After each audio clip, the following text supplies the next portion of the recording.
This is a response to a comment by Bible First Channel in response to our video where I made the claim that we are no longer under the law, that God not only does not call us to obey, He doesn't expect us to obey, He has never expected us to obey, and the law in fact was given, as Paul said, to show us how sinful we are.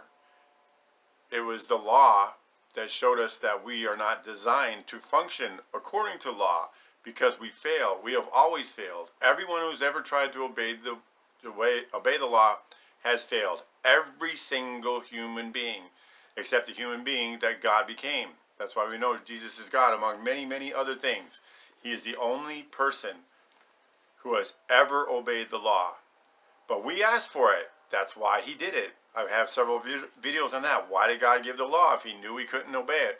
We asked for it. We asked for it right from the get-go in the garden. And then He didn't even give the whole law until a few thousand years later through Moses. So He's giving us the opportunity all along to seek His grace.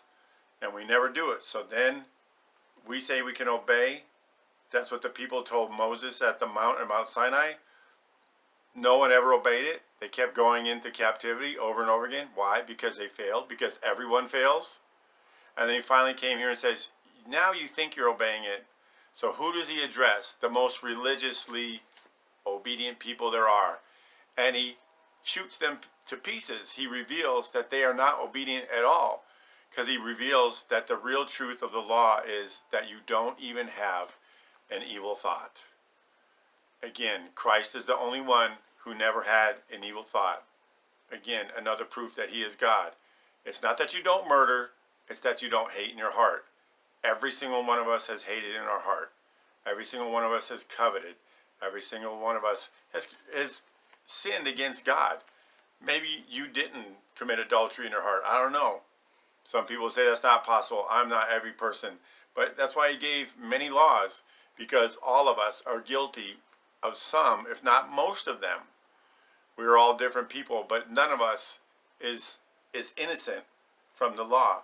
So that means, or at least points in the direction of my claim, that He did not give it expecting that it would perfect us, that the law itself, the knowledge of the law, would make us obey. But again, we asked for it. What's He going to do? That's what we wanted. We asked for death. He says, I set before you life and good, evil and death. I'm paraphrasing that one from Deuteronomy.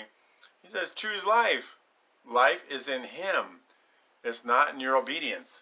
So I'm going to go through some of these verses. Some of them are repeats, like 1 Samuel 15:22 and a couple others. So I'm going to try not to repeat those. But the first one he lists is John 14:15. Jesus says, if you love me, keep my commandments. Well, who has ever kept the commandments of God? No one has ever kept the commandments of God. That means we don't love Him.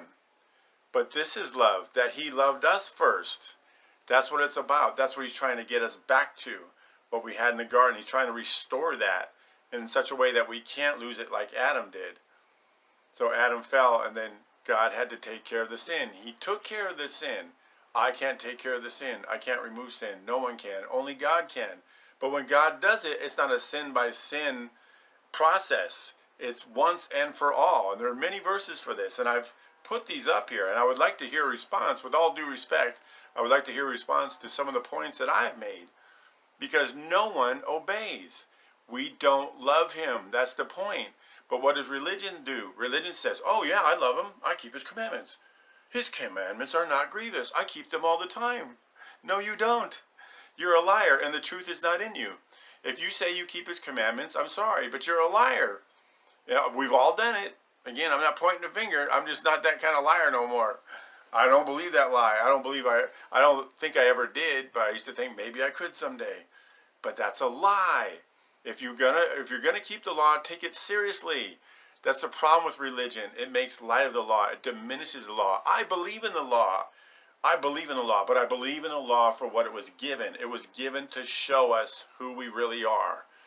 We are fallen creatures who need the mercy of our God. And if you really try to obey the law, you will come to that point. If you are honest, you will see that you are an utter failure and you could never keep the commandments.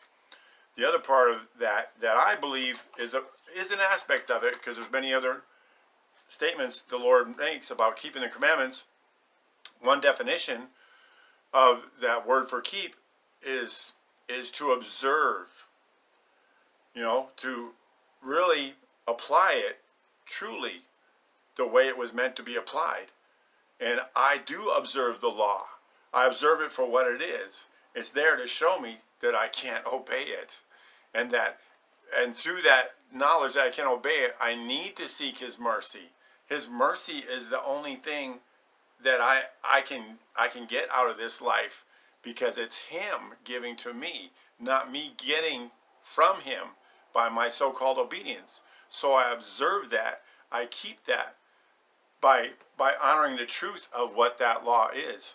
That law is spiritual, but I am carnal, sold under sin. What's going to save me? Not the law. Again, Paul makes this clear. The law was our tutor to bring us to Christ, to bring us to faith. Christ is our faith. That's where your faith is. Your faith is in the person of faith, who is Jesus Christ.